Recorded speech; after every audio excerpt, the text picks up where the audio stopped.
everyone, welcome back to my channel. So, this is going to be a very specific recommendations video. These are all going to be books that are painfully relatable as an introvert, as a book nerd, as a socially anxious, quiet person. You feel me? I know a lot of these books are just extremely me, but I know a lot of you guys lead similar lifestyles and you relate a lot to the things that I say, so maybe you might find some gems in here for yourself. You'll kind of get the direction I'm going when I start talking about these books, but I have some lighthearted ones, I have some heavier discussion ones, and it's covering a lot of genres, so I'm just gonna start showing you what I'm talking about. So the first two books are basically from an author that I discovered that it was the first time in my late 20s that I ever found books that I was like, wow, this is me. This is so me. And that is Debbie Tong. So Debbie Tong writes these little books. These two books specifically are just me in publication form. They are just little quiet single-page panels of comics, graphics, whatever you want to call them, about being an introvert and about being a book nerd. And these two are the most specific recommendations that I have for you guys. This is Quiet Girl in a Noisy World, an introvert story. This is a book that, one, if you are introverted at all, you will relate to so hard. It's just a lot of basic, like, social situations and how we react to them and what we need to do to recharge our batteries, and just being an introverted person living in an extroverted world. It's so good. So this is a book that I'm going to recommend to fellow introverts, but also this is a book that I want to give to every extrovert to be like, this is how we think. This is what our lives are like. Please tone it down a little. So this one is what got me hooked on her. And then Book Love is the cutest little thing. It's just all, like, look at the end pages. They're so cute. It's all just little panels of, like, ways I judge a book by the cover, price, size, other ways I judge a book, the story, its characters, the way it makes me feel.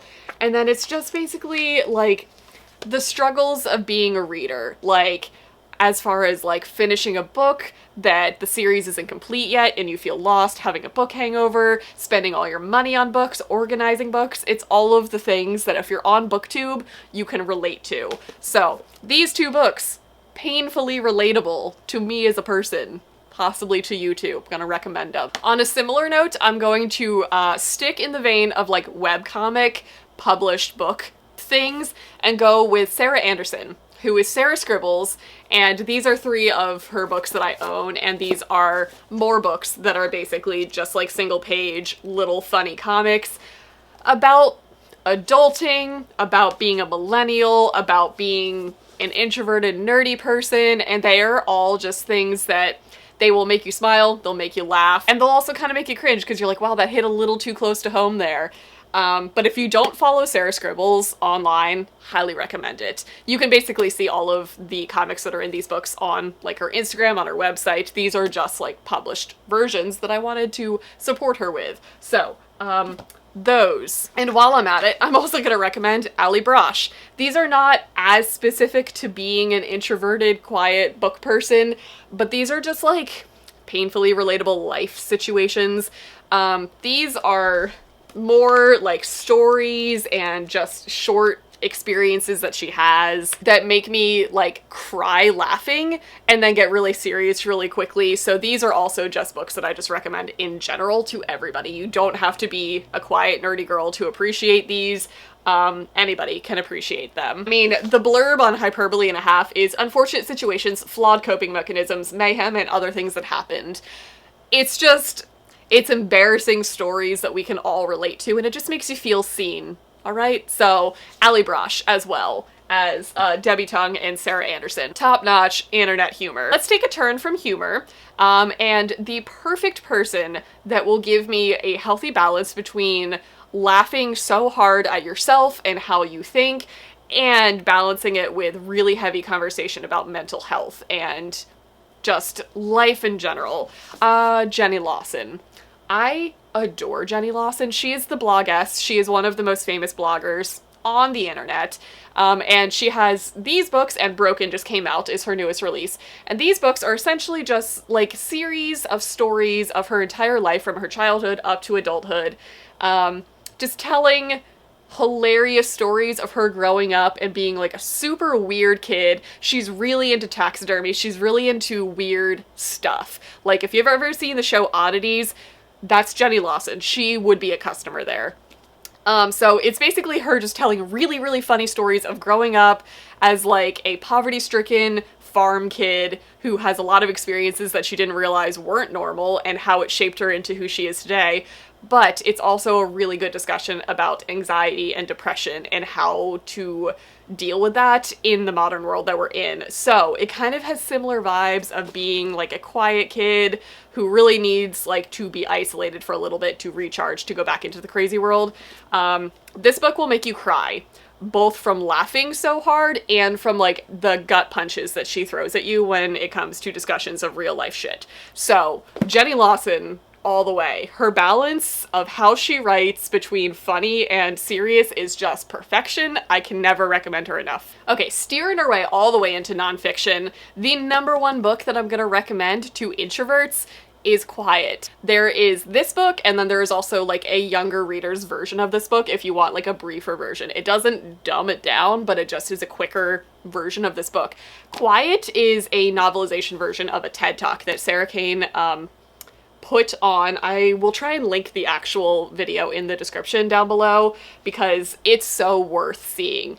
Reading this book, listening to that TED Talk was one of the first times as an adult that I really, really understood what being introverted was. Like, I kind of always knew that I was introverted, but I also was like, I'm a good people person. When I'm in social situations, I do okay. But this basically breaks down like how we actually function and how about half of society is introverted, but the entire world functions on an extroverted scale. So it's a really good discussion on how we get overstimulated easily. We don't function in loud, chaotic situations. We thrive in quiet, solitary moments, and how the world kind of needs to learn how to adjust to that balance, because everything from being a kid in elementary school and being forced into group projects or being forced to present projects in front of a class is just, it's designed for extroverts to thrive. It designs to pull kids out of their shells and put them in uncomfortable situations. That's not necessarily healthy, considering that half of the population doesn't function that well and doesn't thrive in that type of situation. So it focuses on how like school systems kind of need to learn how to adapt to that mentality all the way up through like the working world. Like, careers are extrovert driven. You have to be a leader. You have to be able to take charge of a group of people. And then this book is specifically focusing on all of these really successful people who are introverts who just do really, really well in quiet environments. And it was life-changing for me to really see the actual science behind how our brains work. And it was a good validation of being like, okay, I'm not crazy. Like, this just actually makes me feel seen, because I do okay in group situations, I do okay in public, but I am physically tired afterwards and I need to legitimately like take a nap or sit in a quiet room to recharge my battery. That's a real thing. Like, it was the first time that I ever actually saw the science behind that. So this book I will recommend a million times over to anybody who is remotely introverted. Same goes for the cartoon version. I recommend this to introverts also because it really explains how our brains work. And it was just, it's flawless. It's amazing. Okay, sticking in the nonfiction world, I have a couple miscellaneous books that I think are very relatable to me, specifically based on my hobbies and my chosen forms of entertainment. But some of you might be able to relate to them, but I feel like they speak to like the introverted, quiet person's soul. The first one being Craftfulness. This is a book, it's kind of like a series of essays, it's kind of memoirish about how therapeutic doing crafts are. And to me, a lot of you guys can probably relate to being just introverted or socially anxious, or you're just a solitary person, and there are a lot of solitary hobbies. Reading being one of them. Obviously, any book about reading you're gonna relate to. Crafting is another thing. Crafting is a very solitary experience. So this is a book that basically talks about the therapeutic effects of making something with your hands and doing it at your own pace for your own enjoyment, which is a very solitary act, and I loved it. So this book, and then I'm also going to recommend The Nature Fix, which is a book that, again, discusses the psychology and the science behind being in nature. This obviously doesn't necessarily speak directly to being like alone in nature or being an introvert in nature, but I feel like a lot of you guys can probably relate to the fact that like going on a hike or going on a walk and just being surrounded by like trees and nature is extremely rejuvenating and recharging to the introvert soul, because it just kind of grounds you again. And there is so much science behind being exposed to like the sun and fresh air and how much it actually rejuvenates the human body.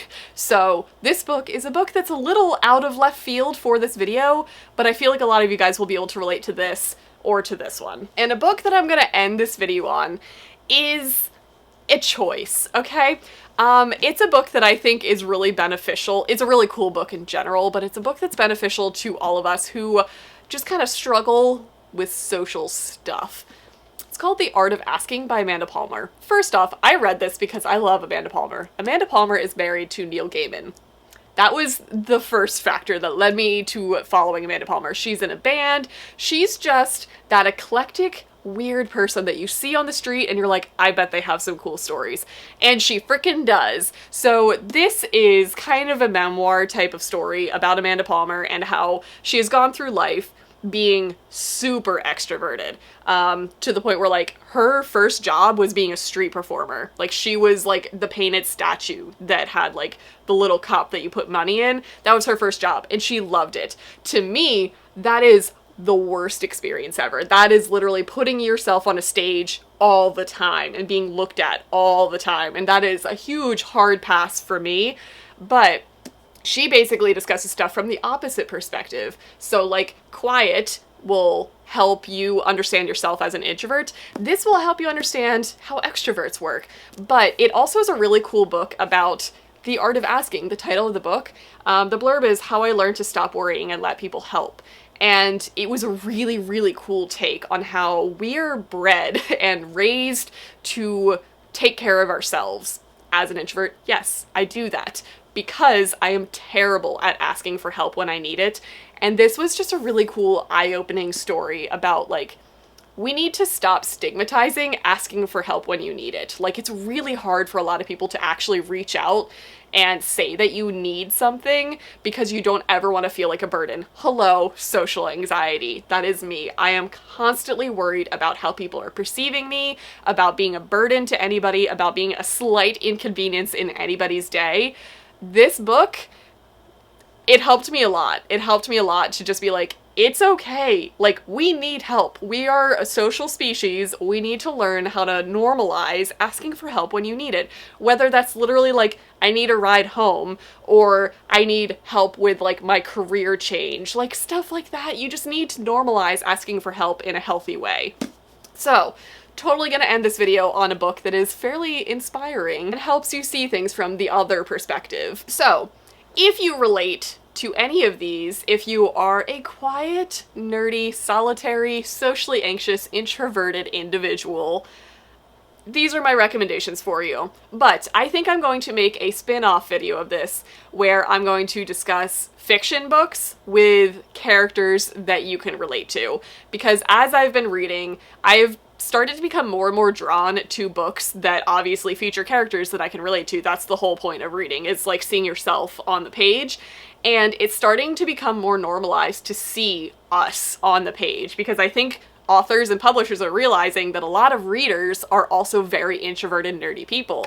And we are starting to see that written into main characters and normalized on the page. So if you relate to this type of stuff, stick around, because I am going to do an entire recommendations video of books with characters like us. So I hope this was somewhat helpful for you. If you have any recommendations, leave them down in the comments, because I'm constantly reading stuff like this. I am always looking for more, so if you have any more, let me know. Or if you've read any of these, let me know what you think down in the comments. Let us unite on the internet where it's safe as introverts to interact with other humans. That's gonna be it. I hope you guys enjoyed it, and I'll see you guys in my next video.